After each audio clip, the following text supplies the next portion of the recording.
శ్రీమాత్రే నమ. జయ గురు దత్తాత్రేయ నమ. ఈ వీడియోలో మనం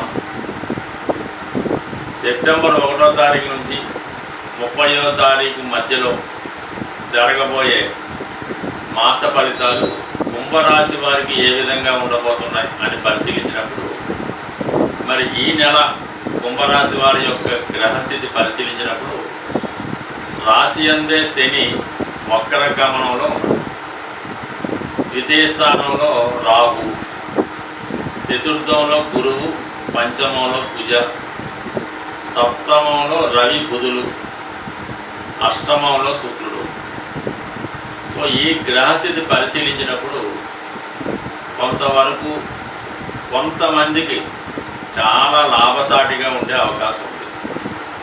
ముఖ్యంగా వివాహ విషయంలో పరస్పరం ఇష్టపడి వివాహం చేసుకుందాం అనుకున్న వాళ్ళకి ఇది కొంత అనుకూలమైనటువంటి సమయం. అటువంటి నిర్ణయం ఏమైనా తీసుకునేవాళ్ళు ఈ నెల 17వ తారీఖు లోపల ఆ నిర్ణయం తీసుకుంటే మంచిది. పంచమ స్థానాధిపతి బుధ, సప్తమంలో రవి మరి సింహరాశిలో సంచరించడం, మరి అష్టమంలో శుక్రుడు ఉండడం వలన జాతకుడికి స్త్రీ ద్వారా కలిసి రావడం కానీ, భార్య ద్వారా కలిసి రావడం కానీ, వివాహం ద్వారా మరి బహుమతి అనుకోవచ్చు, డౌరీ అనుకోవచ్చు, ఏది ఏమైనా జాతకుడికి వివాహం ద్వారా కలిసి వస్తుంది.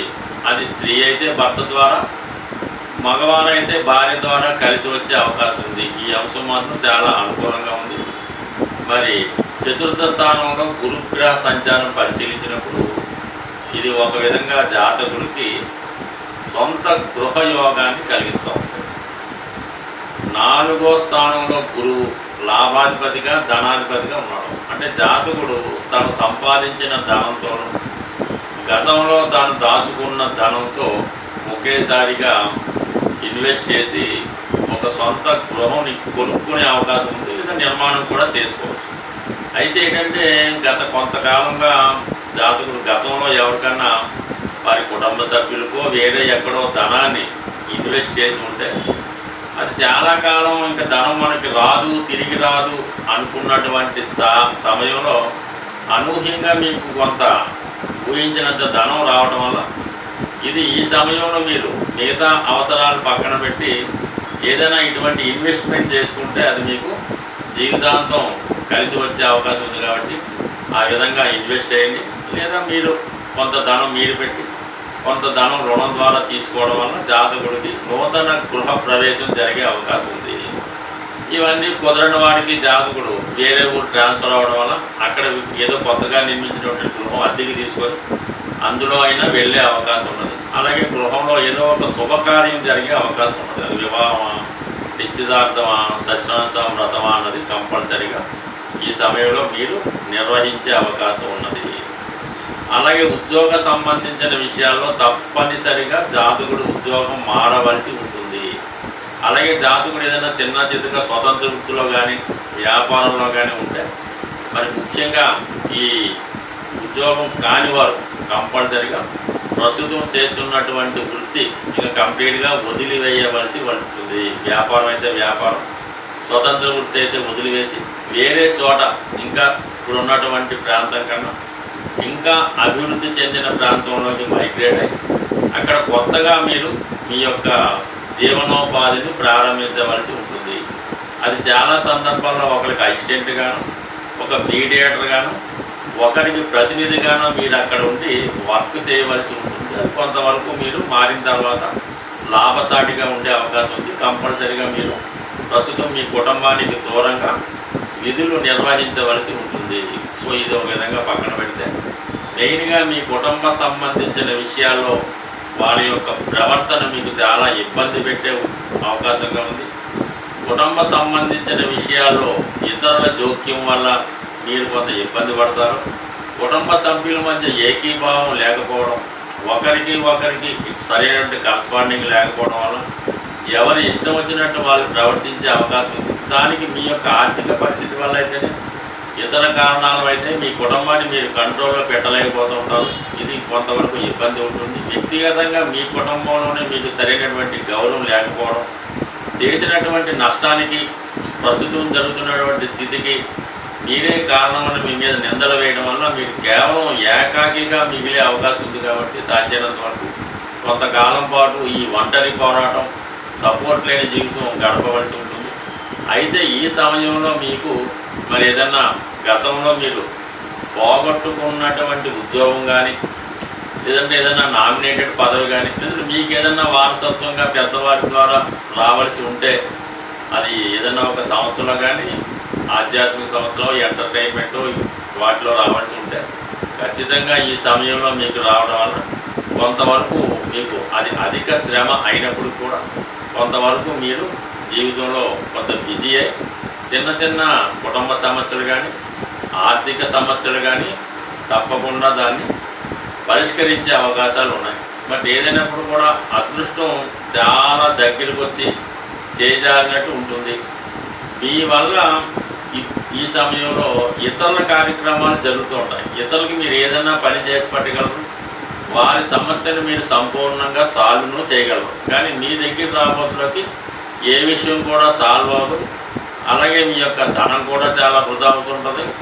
చాలా విధమైన ఇబ్బందులు ఎదుర్కోవడం జరుగుతుంటుంది. కేవలం ఈ సమయంలో మీకు భగవంతుని యొక్క తోడు తప్ప ఇంకా ఎట్టి పరిస్థితుల్లో కూడా మీ దగ్గర వృత్తి నేర్చుకున్న వాళ్ళు, మీ సహాయకులు అందరూ కూడా మీకు వ్యతిరేకంగా ఉండే అవకాశం ఉంది. సో ఏదైనా ఈ సమయంలో కొన్ని ఆలోచనలు మిమ్మల్ని ఇబ్బంది పెడుతుంటాయి. ఏదో ఒక బలహీనత వైపు, వేరే అలవాటు వైపు, ఏదో విధంగా కొంత క్యారెక్టర్ లేని చెడ్డ పేరు కలిగినటువంటి వ్యక్తుల్ని కలుసుకోవడం, వాళ్ళతో సహవాసం చేయడం, ఇటువంటివి జరిగి ఇంకా మీ యొక్క పేరుని నాశనం చేసే అవకాశం ఉంది. కాబట్టి ఎట్టి పరిస్థితుల్లో కూడా గతంలో మీరు విడిచిపెట్టినటువంటి బలహీనతలను వైపు తిరిగి వెళ్ళవద్దు. అలాగే మీ నుంచి దూరమైనటువంటి వారిని తిరిగి మళ్ళా కలుసుకునే ప్రయత్నం కూడా ఎట్టి పరిస్థితుల్లో కూడా చేయవద్దు.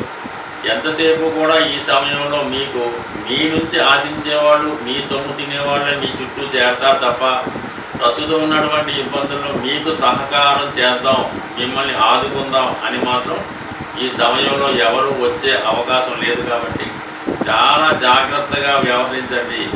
ఏమాత్రం మళ్ళీ ఇబ్బంది పెట్టినా జీవితంలో మరొక్కసారి నష్టపోయే సూచనలు కనబడుతున్నాయి. కాబట్టి ఏదైనా జాగ్రత్తగా వ్యవహరిస్తే మంచిది. ప్రస్తుతం ఉన్నటువంటి గ్రహస్థితిలో అందరికీ ధనాన్ని, వివాహ సౌఖ్యాన్ని, సర్వ సంపదల్ని సమకూర్చే శుక్రగ్రహం గోచారీత్యా సెప్టెంబర్ నెల 19వ తారీఖు వరకు కూడా ఇంచుమించుగా నీచ స్థితిలో ఉండడం, అక్కడ ఉన్నటువంటి కేతు గ్రహంతో కలిసి ఉండడం వల్ల చాలా వరకు ఆర్థిక పరమైనటువంటి సమస్యలు ప్రతి ఒక్కరికి ఏర్పడుతుంటాయి. మనీ చాలా టైట్ ఏర్పడుతుంటుంది. అలాగే ముఖ్యంగా స్త్రీలకి అనారోగ్య సమస్యలు రావడం కానీ, వారికి ఏదో విధంగా మానసిక ఆవేదన కలిగే అవకాశం ఉంటుంది. చాలా వరకు భర్తలు చేసే కార్యక్రమాలు, పిల్లలు కరెక్ట్గా లేకపోవడం వల్ల కూడా ఈ సమయంలో స్త్రీలు చాలా మనోవేదనకి గురవుతూ ఉంటారు. అంటే శుక్రుడు గోచారీత్యా బలహీనమైనప్పుడు అది స్త్రీల మీద, స్త్రీల యొక్క ఆరోగ్యం మీద ఎక్కువ ప్రభావాన్ని చూపడం జరుగుతుంటుంది. సో దాని కొరకు మనం బయటపడాలి, ఆర్థిక సమస్యలు మనకు లేకుండా ఉండాలంటే ప్రతి ఒక్కరూ కూడా ఈ సమయంలో కులదేవత అంటే వాళ్ళ యొక్క కుల దైవాన్ని, లేదంటే అమ్మవారిని, ఇంకా అందరికీ అనుకూలమైనటువంటి లక్ష్మీ అమ్మవారిని విధి విధానంగా పూజించుకోవడం అనేది మంచిది. అంటే ముఖ్యంగా శుక్రవారం రోజు ప్రతి ఒక్కరూ కూడా నియమంగా ఉంటూ ఆ రోజు ఏదన్నా మీకు దగ్గరలో ఉన్నటువంటి అమ్మవారి ఆలయంలో మనకి కుంకుమార్చన చేయించుకోవడం, ఆ రోజు విధి విధానంగా నియమంగా ఉండడం, వీలైతే ఆ రోజు పులుపుతో సంబంధించినటువంటి వస్తువులు విసర్జించి ఆ రోజు 99% క్యాష్ రూపంలో ధనాన్ని ఖర్చు పెట్టకుండా ఉండాలి. ఎవరికైనా సరే బంగారు వస్తువులు ఏరివేయడం అటువంటివి చేయకూడదు. అలాగే డబ్బు ఖర్చు పెట్టకూడదు. అంటే ఇంచుమించుగా ఫోన్పే, గూగుల్ పే లాంటివి కూడా చేయకుండా మీకు శుక్రవారం ఎర్లీ మార్నింగ్ 4 గంటలకి మీ బ్యాంక్ బ్యాలెన్స్లో కానీ, మీ పేటిఎంలో కానీ ఎంత ధనం ఉందో ఇంచుమించుగా మళ్ళీ మర్నాడు వరకు అదే ధనం ఉండాలి తప్ప ఒక్క రూపాయి కూడా బయటికి వెళ్లకుండా ఉండాలి. అలాగే ఆ రోజు చాలా వరకు ఏదైనా బంగారు వస్తువులు తాకట్టు పెట్టడం కానీ, ఎవరికైనా ఎరువు ఇవ్వడం కానీ ఇలాంటివి చేయొద్దు. అలాగే ఆ రోజు సాధ్యమైనంత వరకు చాలా శుభ్రంగా ఉండడం వల్ల లక్ష్మీదేవి యొక్క కటాక్షం మీకు అందరికీ కలిగి శుక్రగ్రహ అనుగ్రహం లభించే అవకాశం ఉంది. సో ఇంకా మనకి ఆర్థిక సమస్యలు చాలా ఇబ్బంది పెడుతున్నాయి, మనకి సమయానికి ధనం రావడం లేదు అనుకున్న వాళ్ళు ఈ చిన్నపాటి రెమెడీ మీకు దీంతో పాటు ఇంచుమించుగా ఈ సెప్టెంబర్లో వచ్చే శుక్రవారాలు అంటే ఒక 6 శుక్రవారాలు నియమంగా పెట్టుకోండి. ఆ రోజు సాయంకాలం వేళ అంటే ఇంచుమించుగా సంధ్యా సమయంలో 6 గంటలు 6:30 సమయంలో మీకు దగ్గరలో ఉన్నటువంటి హనుమాన్ టెంపుల్కి దర్శించి ఆ టెంపుల్లో 6 గులాబీ పువ్వులు మరి స్వామికి అలంకరణ నిమిత్తం ఇవ్వడం వల్ల మీరు అక్కడ 6 ప్రదక్షిణలు చేయడం వల్ల అనుకూలించే అవకాశం ఉంది. అలాగే హనుమాన్ టెంపుల్లో ఉన్నటువంటి సింధూరాన్ని తెచ్చుకొని మీరు ప్రతిరోజు దాన్ని బొట్టుగా తిలకంగా ధరించడం వల్ల కూడా మీ ఆర్థిక పరమైనటువంటి సమస్యల నుంచి బయటపడే అవకాశం ఉంది. సో అలాగే వీలైన వారు లక్ష్మీ అష్టోత్తరాన్ని దాంతోపాటు విష్ణు సహస్రనామాన్ని కూడా పారాయణ చేయవలసి ఉంటుంది. అలాగే మరి శుక్రుడు కేతుగ్రహంతో కలిసి ధనానికి ఇబ్బంది పెడుతుంటాడు కాబట్టి గణపతికి సంబంధించినటువంటి గణపతి అష్టోత్తరం కానీ గణపతిని గరికతో అర్చన చేయడం కానీ చేయవలసి ఉంటుంది. సాధారణంగా చాలామంది కేవలం లక్ష్మీ అమ్మవారిని మాత్రమే ప్రార్థించి పూజించి మరి విష్ణుమూర్తిని మర్చిపోవడం జరుగుతూ ఉంటుంది. ఎట్టి పరిస్థితుల్లో కూడా మీరు విష్ణుమూర్తి యొక్క అనుగ్రహం పొందితేనే లక్ష్మీదేవి మీకు అనుగ్రహిస్తుంది తప్ప కేవలం కనకదార స్తోత్రం, లక్ష్మీ స్తోత్రం, శ్రీ సూక్తం చదివినంత మాత్రాన్ని సరిపోదు. దానికి కలిపి ఖచ్చితంగా మీరు విష్ణు సహస్రనామాన్ని కూడా పారాయణ చేస్తేనే మీకు లక్ష్మీదేవి అనుగ్రహం 100% లభిస్తుంది. ఎవరైతే శుచిగా శుభ్రంగా ఉంటారో, ఎవరి గృహం అయితే చాలా లక్ష్మీకరతో చాలా శుభ్రంగా ఉట్టిపడుతుంటుందో వాళ్ళకే లక్ష్మీదేవి అనుగ్రహం కలుగుతుంది. అలాగే వస్త్రధారణలో కూడా 99% అవకాశం ఉన్నవాళ్ళు ఒకరోజు ధరించినటువంటి వస్త్రాన్ని మళ్ళా తిరిగి మర్నాడు ధరించకుండా ఉంటేనే మంచిది. దాన్ని ఏదో తడిపి కానీ మళ్ళీ కొత్తగా కానీ ఇస్త్రీ చేసి కానీ వేసుకుంటే మంచిది తప్ప ఒకరోజు విడిచిపెట్టినటువంటి వస్త్రాలు ఖచ్చితంగా 2వ రోజు కానీ 3వ రోజు కానీ అలాగ వాడకుండా ఉంటేనే మంచిది. కొంత ఇబ్బందికరమైన ఈ నియమాన్ని మీరు కరెక్ట్గా రెగ్యులర్గా పాటిస్తే ఆటోమేటిక్గా మీకు లక్ష్మీ అనుగ్రహం లభిస్తుంది. మీ యొక్క ఆర్థిక సంపద కూడా పెరిగే అవకాశం ఉంది. ఈ కొద్దిపాటి రెమెడీ కష్టమైనా ఆచరించి చూడండి, విజయం మీకే లభిస్తుంది. స్వస్తి.